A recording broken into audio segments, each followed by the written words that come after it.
In section 5.2, we're going to be looking at applications of exponential functions. So we can look at exponential growth functions.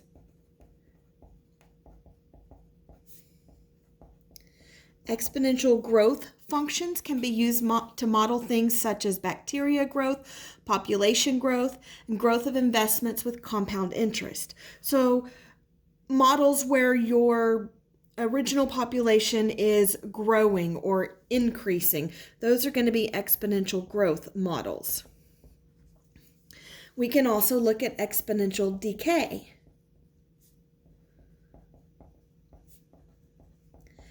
Exponential decay functions can be used to model things such as radioactive decay, the lingering effect of an advertising campaign on new sales after the campaign ends, and the effect of inflation on the purchasing power of an income.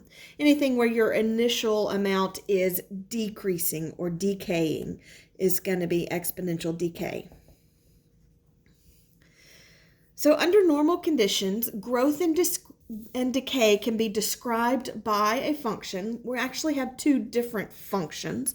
The first one, f of t, is equal to y naught, that's y with the subscript of 0, times e raised to the k times t, or the other one, f of t, is equal to y naught, again that's y with a subscript of 0, times b raised to the t.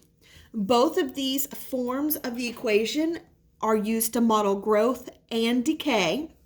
We just have two different ways that we can write the equation. And notice the main difference is your base. Here your b is just going to be a number. Here your e is still a number, but remember e is the number 2.718, so on and so forth. It's that naturally occurring number e. In both of these functions, f of t represents the amount present at time t, whatever amount you started with, the f of t is the amount present at time t. It's how much is remaining after whatever the time t is. The y naught is the amount present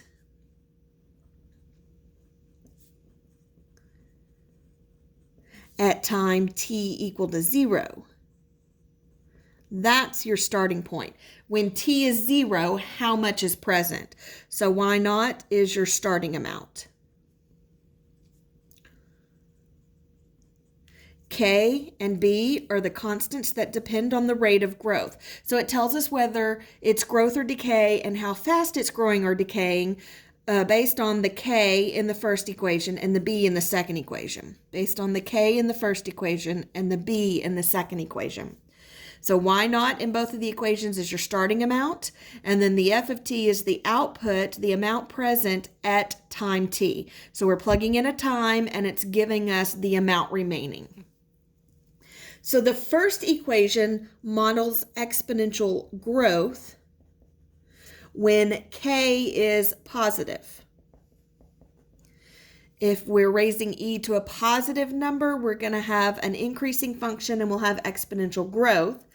And that first equation gives us exponential decay when k is negative. So when you raise the base to a negative exponent, remember we looked at that with 1/2. Raising to the 1/2 power is the same as raising to the -2, and it was a reflection about the y-axis, which gave us a decreasing function at that point. So when this k is positive, we have an increasing function, we have exponential growth. When the k is negative, we have a decreasing function and we have exponential decay. In the other equation, the second model, we have exponential growth when our base, that b, is greater than 1. And we have exponential decay when that base is less than 1, when it's between 0 and 1. Again, remember that was a difference of a base of 1/2 and the base raised to the -2 power. When we had the b being greater than 1, like a base of 2, we ended up with our normal increasing exponential function. And when our base was 1/2, that's when it was reflected about the y-axis, and we ended up with a decreasing function, which would represent decay. So in the first equation, we're basing it on the k. If it's positive, it's growth. It's negative, it's decay. In the second equation, we're basing it on the b, the base. If the base is greater than 1, it's growth. And if it's less than 1, it's decay. So here's a summary. Remember, time, t, is the input variable, and f of t is the output, the amount present at that time. Y naught is the initial value, the starting amount. The first equation is models growth when k is positive and decay when k is negative. The second equation models growth when the base b is greater than 1 and decay when the base is between 0 and 1. So here's some examples. Do the following models represent exponential growth or exponential decay? Well, notice in this first one, we have something that looks like that first equation. It has an e for the base. So we're basing decay or growth on the k, which in this case, the k is the negative 2.3. So because that k is negative, then we end up with exponential decay for this one. Looking at the next one, notice we don't have an e for our base. We have 1.067 for our base. So we have something resembling the second equation, and growth or decay will be based on that base. The base is greater than 1, which indicates we have exponential growth.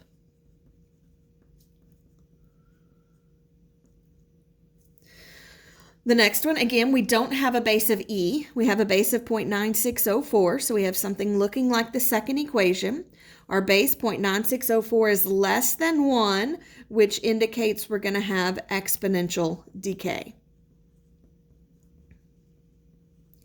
And then on the last one, we do have an e this time for our base, so we're basing it on the first equation. So we're looking at that k. The k in this case is 0.02.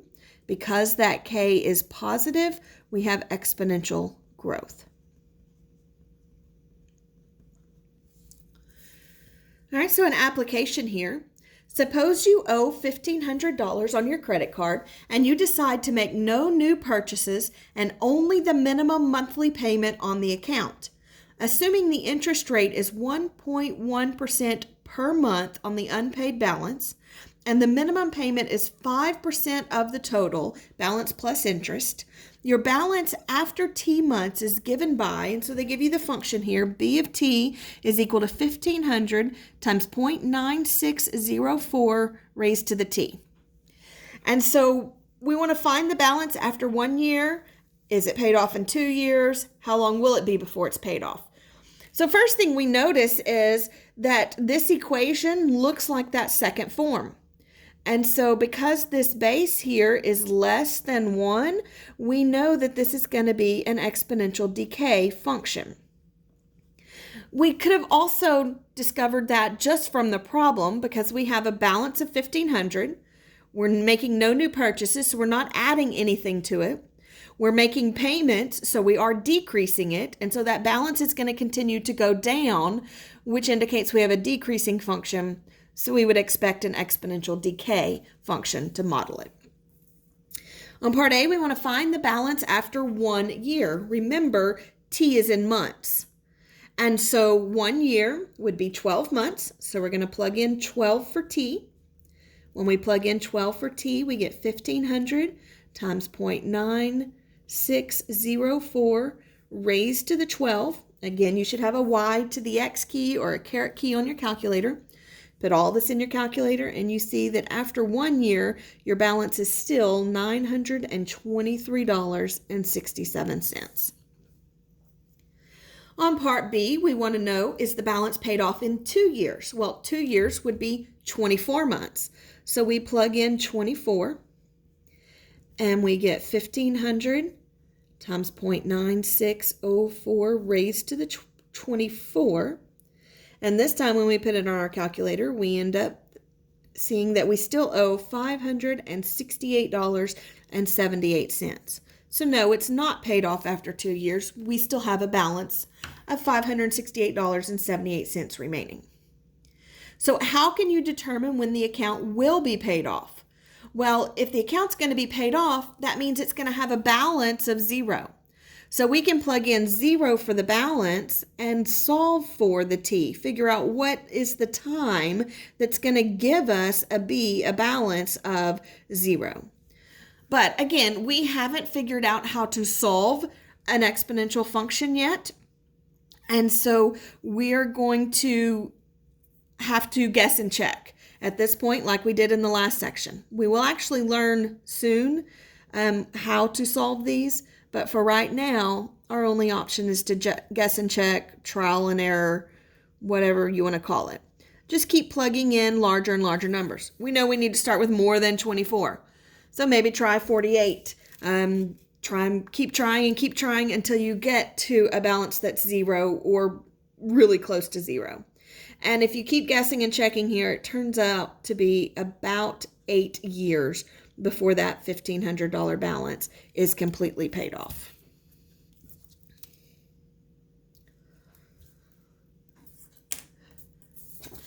On the top of the next page, we have some more applications.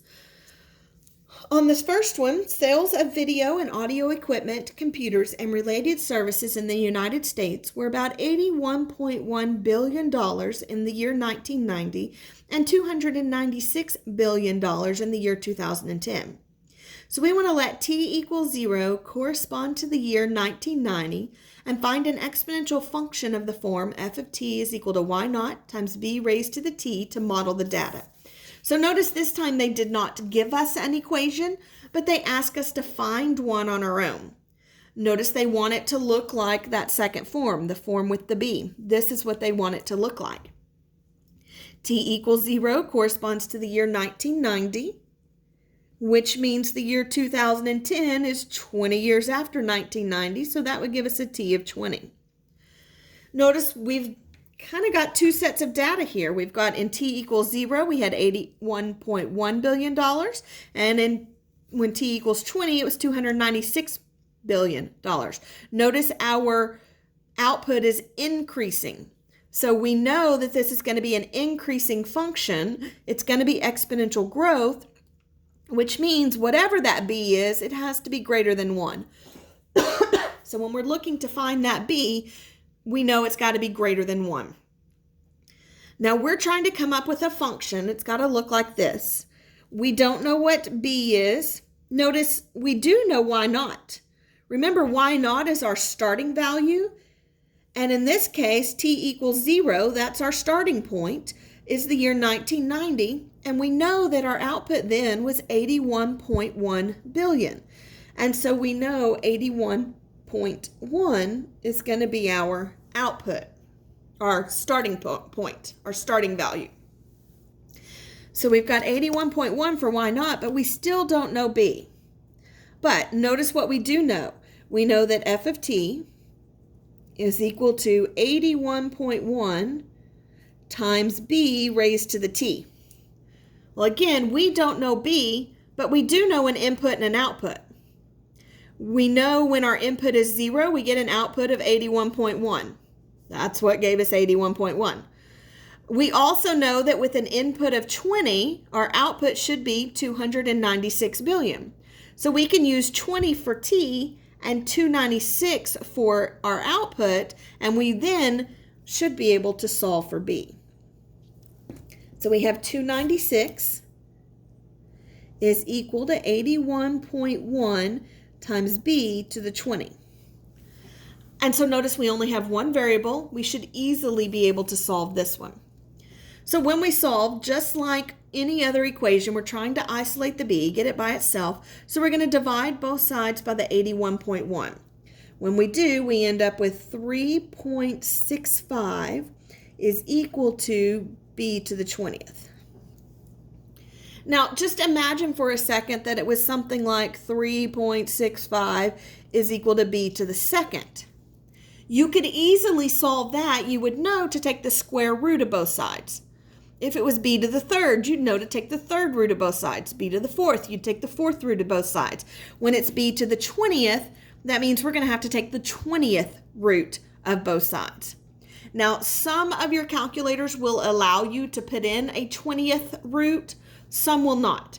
So what you have to remember that the square root is the same as the 1/2 power. And so if I want to take the square root of both sides, that means I can raise both sides to the 1/2 power. Now notice what happens. 2 b squared raised to the 1/2. Power raised to a power, we multiply the exponents. 2 times 1/2 gives us 1. Those cancel and we get b. Just like the square root of a square, they cancel, gives us b. Same idea here. The 1/2 power is the same as the square root. So when you are taking the square root, you are doing the same thing as raising it to the 1/2 power. And so whatever you get when you do the square root is the same as the 1/2 power. So if I wanted to take the square root, I can raise both sides to the 1/2 power. Notice 1/2 being the reciprocal of 2. I can do the same thing here. If I want to take the 20th root, I can raise both sides to the 1/20th power. Again, 1/20th being the reciprocal of 20.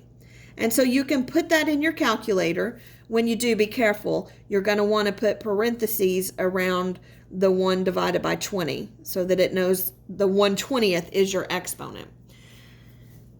And then we end up with b because the 20th power and the 20th root cancel. And over here, we're taking the 20th root of 3.65 and we get about 1.07.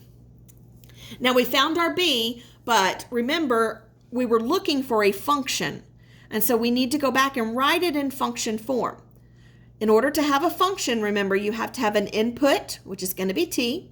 You have to have an output variable, which is going to be the f of t, and no other variables. So we have to fill in for y naught, which we found to be 81.1. We have to fill in for b, which we found to be 1.07. And then we keep t and f of t as our input and output variables. So we end up with f of t is equal to 81.1 times 1.07 raised to the t. We've got our input variable, we've got our output variable, no other variables, so we have our function. Notice our b is greater than 1, so we do have an exponential growth function. On part B, according to this model, what were sales in the year 2008? So 2008 is 18 years after 1990, and so that's going to be when t equal 18. And so we can use the function we just found, the model we just found, plug in 18 for t, and we can find the sales. 81.1 times 1.07 raised to the 18. Again, we put that in our calculator. We get 274.1. And so sales in the year 2008 were $274.1 billion. Don't forget, everything is in billions here. All right, on the next one, same idea. The table shows age-adjusted death rates per 100,000 Americans for heart disease.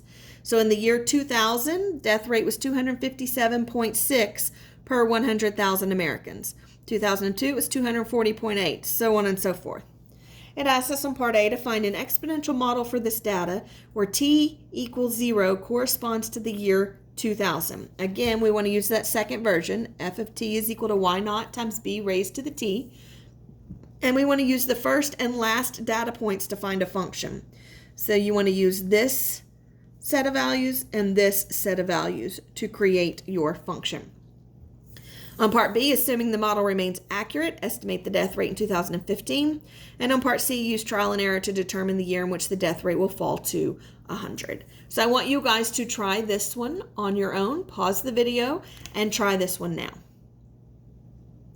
Okay, welcome back. On this one, we have the first and last data points. So t equals 0 corresponds to the year 2000. So here's our t equals 0. And 2010 would be 10 years later, so we'll have t equal 10. Notice that our death rate is decreasing during this time, so we're going to have a decay function. And so with this form of the function, that tells us that our b has to be less than 1. And so we're going to use these data values to find it. Again, we have to figure out what our Y naught is, and we have to figure out what our B is. Y naught, remember, is our initial value, our starting point. And so in 2000, our starting point was 257.6. So we know that our Y naught is 257.6. And so we have the function then, f of t is equal to 257.6 times b raised to the t.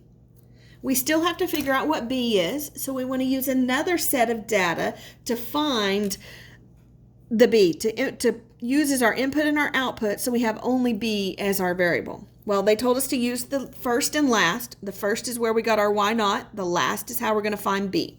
So we're going to plug in 10 for t and 178.5 for our output.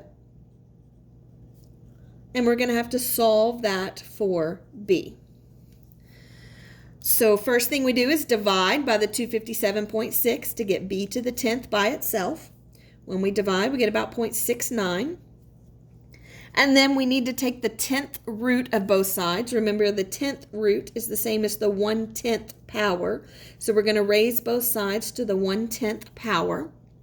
And then we can put that in our calculator, and we get that the 1/10 power and the 10th power cancel each other out. And we get b is equal to the 10th root of 0.69 is about 0.96. And so again, we can create our function. We know our Y naught, we know our b, and then we need to keep t and f of t as our input and output variables. So f of t is equal to the Y naught, 257.6, times the b, which we just found to be 0.96, raised to the t. And so there's our model, our function. And notice our b is less than 1, so it is a decay function. Assuming the model remains accurate, estimate the death rate in 2015. Well, in 2015, that's 15 years after 2000, so our t would be 15. So we're going to plug in 15. F of 15 is equal to 257.6 times 0.96 raised to the 15. When you put that in your calculator, you should get about 139.6. And so then we want to use trial and error to determine the year in which the death rate will fall to 100. Because again, just setting it equal to 100, we don't know how to solve that yet. And so we use trial and error, and it turns out if we try 2023, we end up with 100.74. And if we try 2024, we end up with 96.7. And so notice it happened sometime during the 23rd year before the 24th year hit. Once we became 2024, it was already less than 100. And so it fell to 100 sometime during 2023.